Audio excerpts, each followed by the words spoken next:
السلام علیکم دوستو، امید کرتا ہوں آپ سب لوگ خیریت سے ہوں گے۔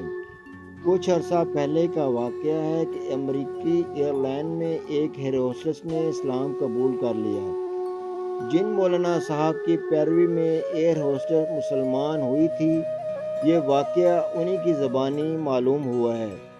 ہوا کچھ یوں کہ اس غیر مسلم امریکی ایئر ہوسٹس نے مولانا صاحب سے سوال کیا، آپ لوگ یعنی مسلمان خواتین کو حجاب میں رکھتے ہیں، اس کا مطلب بجا طور پر ان کی آزادی سلپ کرنا ہے، کیا اس سے ان کے حقوق مجروح نہیں ہوتے؟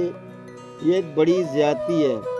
ایئر ہوسٹس کے سوال میں مولانا صاحب نے فرمایا کہ آپ جانتی نہیں کہ امریکہ کی ایک ریاست میں کیسے آدمی کا ہیروں جواہرات کا بریف کیس اٹھایا گیا تھا، اور اس کے نتیجے میں اس آدمی کو عدالت نے قصوروار بھی ٹھہرایا تھا۔ اس نے کہا کہ اس واقعے کی تفصیلات نہیں پتہ۔ مولانا نے فرمایا کہ سنیں، امریکہ کی ایک ریاست میں ایک آدمی نے کھلے عام سڑک پر اپنے قیمتی ہیرے جواہرات کا بڑا بریف کیس کھلے سڑک پر رکھ دیا اور چھپ گیا کہ دیکھ سکے کون اس کو اٹھاتا ہے۔ اسی اسنا میں ایک شخص یہ بریف کیس اٹھا کے لے گیا۔ مالک نے اس کی گاڑی کا نمبر نوٹ کیا اور اس پر کیس کر دیا۔ عدالت نے تمام تفصیلات لے کر فیصلہ دیا، قصور اس بریف کیس کے مالک کا ہے کہ اس نے اس کو کیوں کھلے عام سڑک پر رکھا تھا۔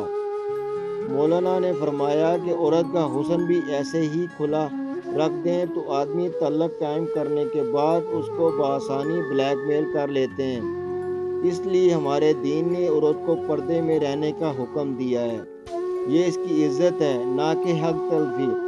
اس بات سے ایئر ہوسٹس بہت متاثر ہوئی اور اسلام قبول کر لیا۔ جہاز اللہ اکبر کے نعروں سے گونج پڑا۔